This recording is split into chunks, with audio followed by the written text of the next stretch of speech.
Well, hello.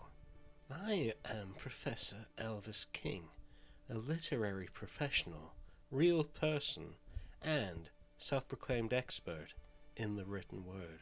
I have read more than 2 books on writing and have ghostwritten over 7 million best selling novels. I cannot mention them because of non disclosure agreements.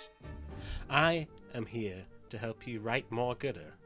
Maybe you've taken the time to decide to write your new screenplay or novel, or perhaps you're under quarantine and can't leave the house and have ran out of things to watch on YouTube.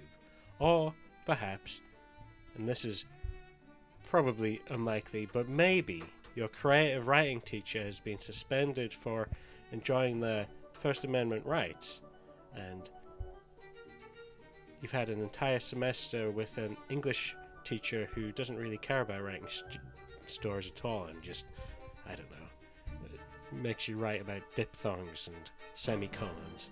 Maybe all three. Who knows? You know. And, yeah, maybe that's a good thing.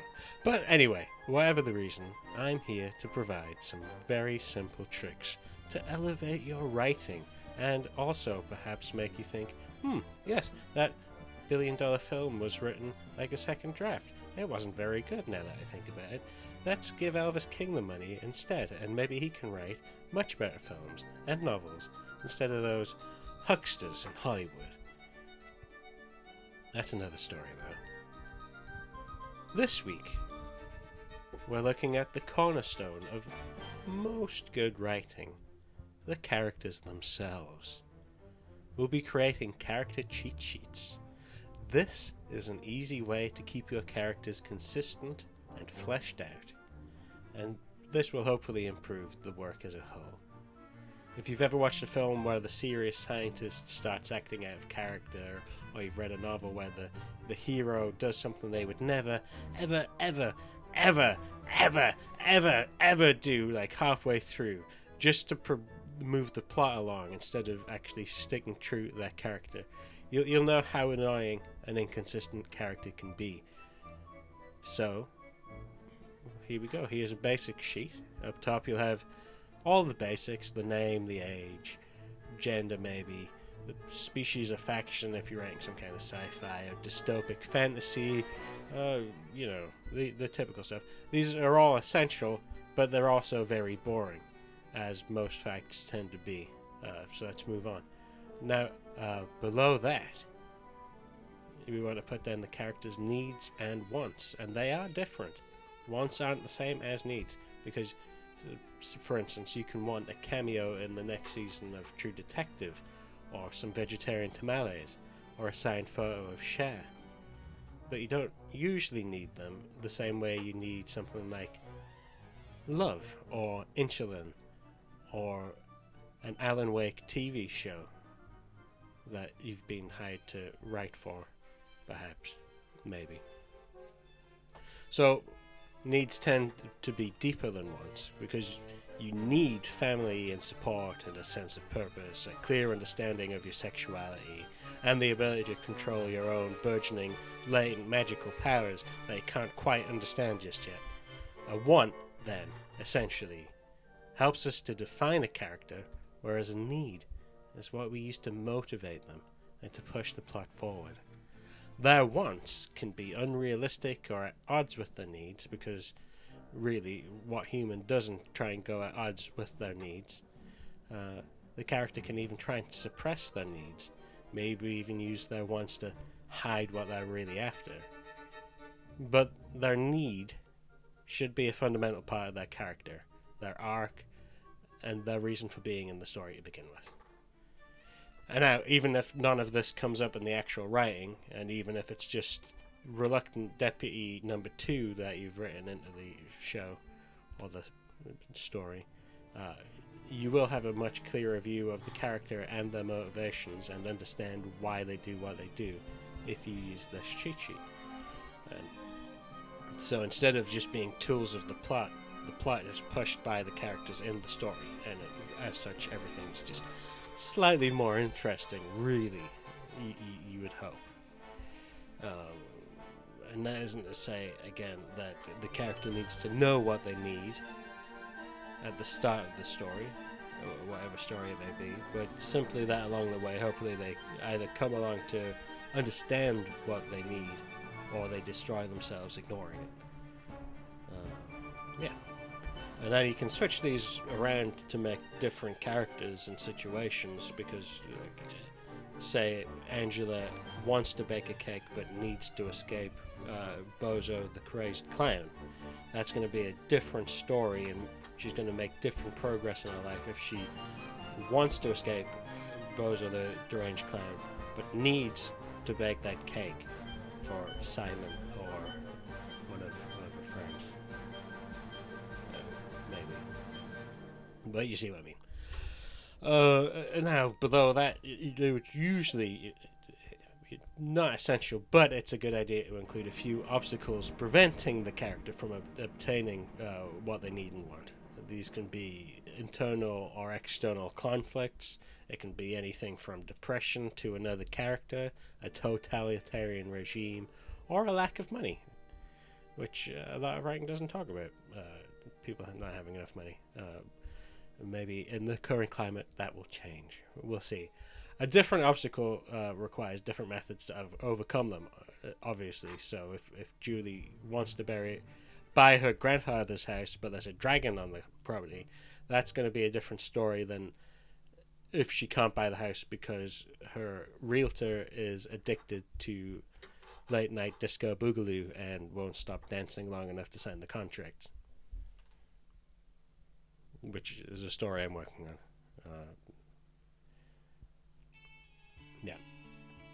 Anyway, beneath all this, this is where you really start to define the character. You need to include their strengths and flaws. As a general rule, you need to have at least one flaw for every 3 strengths. Because really, a character with no flaws isn't going to be that interesting. It's the Superman problem, really. Now let's take two female superhero characters. You can say they're strong, determined, and brave, but maybe one is naive to the ways of the world, and maybe she just doesn't understand what's going on. The other one has no flaws, and is just really strong and cool, and glib and sarcastic, and has no weaknesses at all.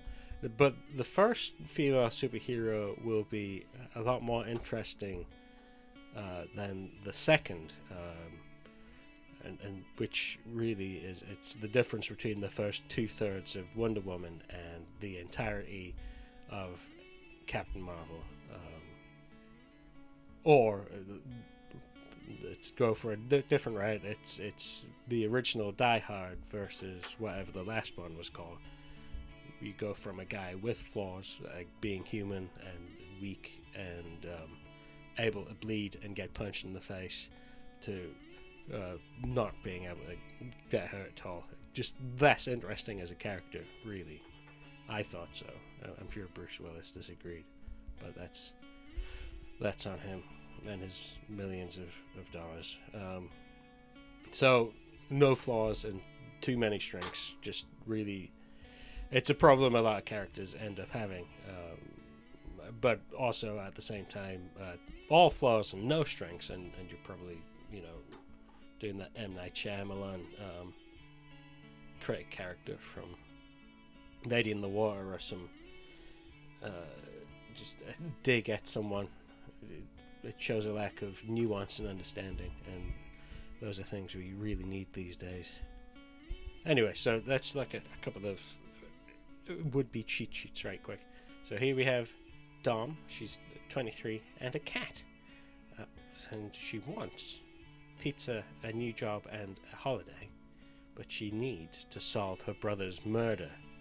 But her brother's ghost is protecting the killer for reasons unknown. And fair enough. We can then make her a bit more developed with her strengths and flaws. So we can say she's smart, psychic, and agile, but she's scared of the dark, hates talking to anyone over 50, and has a stoic detachment to the world around her. And that's a pretty basic character, but you could have fun with that if you develop it a bit more in quite a few different scenarios. And another thing to note is the greater the strengths, the greater the flaws need to be. So let's take Gus, for instance, the 47-year-old male. He wants to wear a suit, but he needs to save the planet. Unfortunately, he has an important date tonight, and that's going to interfere with saving the planet and perhaps buying a new suit. And he's got supernatural powers. He's a genius intelligence. All the women in the world want to be with him. And he's the best fighter ever. And he speaks 1 billion languages. Just run down the list. But his huge flaw: allergic to carrots. It could work in a comedy, but you can see that flaws might as well not exist in this situation. Maybe instead make him an egotist or full of self-hatred. Maybe he likes to play video games too much to really want to save the world and get his new suit, let alone go on his date.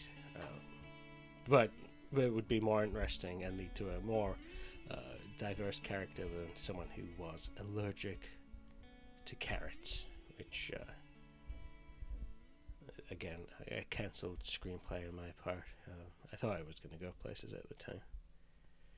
Again, though, if you're writing something a bit more comical, it could be a good way to create some insane characters. Just the disparity between their strengths and flaws. And that's really all you need to begin with. Once you have a fleshed out character, you'll be able to put them into different situations, because they're a bit more real than the cookie cutter characters you'll tend to see in bad fiction. You'll know a little bit more about them and how they'll respond to certain things. And like beneath all that, you can go as deep as you want into the character sheet. You can have sections for the kind of clothes they wear, their sense of style, their habits, their hobbies, their secrets. Secrets are a really good thing, because you don't necessarily have to include them at all, but you know them, and perhaps the character knows them. Well, obviously the character knows them. And then you can include speech patterns, which we'll go into on its own incredible lesson soon. Their job, and you get the picture. And the more, the better, really. As long as you use it to stick and adhere to your character sheet while writing, you'll be good. Because you'll see a lot of writing where, say, the character's brave and fast, but then the plot needs them to not be brave and fast, so they chicken out and go slow. If you want to do that, that's great, but it would be a lot more interesting to develop why they've switched from how they were to how they now are. And you'll know when you're deviating from your characters, because you have the cheat sheets. So there we go. Anyway, that's all for this amazing class. Let's hear it for you, the aspiring and amazing writing talent that are watching this right now. I'm very proud of all of you. May you all go on and do good things. Just remember to mention me in any award speeches, and to give me at least 5% of all future earnings. By watching this video, you are legally bound to that. Anyway, here's an assignment for class this week, if you want to do them, which I'm assuming if you've made it this far, you might want to do. Anyway, yes. So you need to create 10 character sheets. And they can be new or old characters. They can be people on television. Just have some fun with it. It's more fun coming up with completely new characters and just going nuts with it. Most of them will be kind of weird, but that's good, really. Then, using these characters, I want you to write 2 short stories with a couple of your favorites of the 10 characters you just made, and use any of the following prompts. You can have there's a monster in the hall, strangers on a plane, in line to meet their favorite author, which are street cred. Number 4, they could be stuck in an elevator, or they could be on a bad date, or around a bad date. And then once you've done writing those two, pick the one you like the most and switch out at least one of the characters with someone else from your new cheat sheets, and see what happens. Does anything change? Do you enjoy doing that?